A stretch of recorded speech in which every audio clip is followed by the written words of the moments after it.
Effectivement, il faut comprendre que le processus dynamique ne concerne pas seulement ce que nous faisons ici. Parce que les autres sont aussi sur notre marché.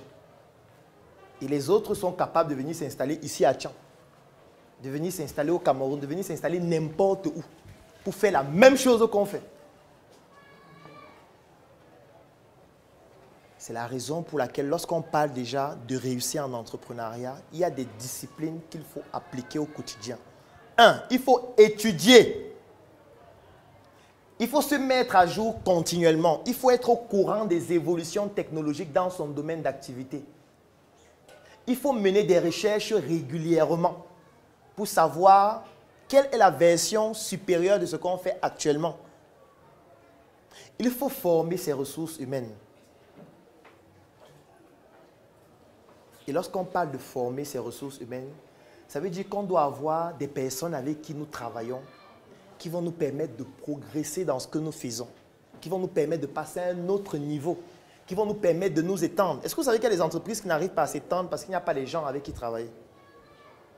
J'ai pris un exemple un jour dans une vidéo sur Facebook où je parlais d'une boulangerie à Douala, dont le promoteur a quelques boulangeries à Douala. Je lui ai posé la question, mais tes boulangeries fonctionnent très bien à Douala, pourquoi tu n'ouvres pas les boulangeries à Yaoundé?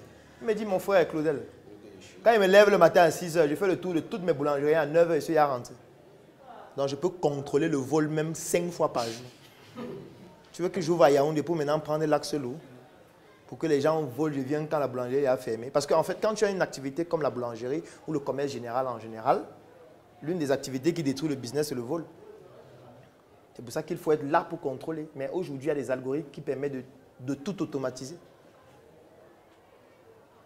Donc, imagine-toi que tu as un concurrent qui vient et qui réussit à s'étendre plus rapidement parce qu'il peut tout automatiser rapidement.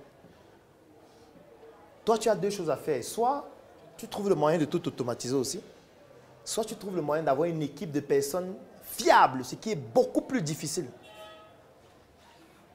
Et c'est pour ça que pour développer les personnes fiables, en général, ce qu'on fait, c'est qu'on utilise des techniques de manipulation. C'est-à-dire qu'on fait en sorte que toutes ces personnes travaillent sous la peur de quelque chose. La peur d'aller en enfer. La peur de brûler en enfer. La peur du jugement dernier. Et cette peur a permis de créer une communauté religieuse. Communauté qui se lance aussi en entrepreneuriat. En utilisant ces outils pour dompter les gens qui travaillent, pour leur permettre de rester des personnes fiables. Voilà donc comment la communauté impacte sur la réussite en entrepreneuriat.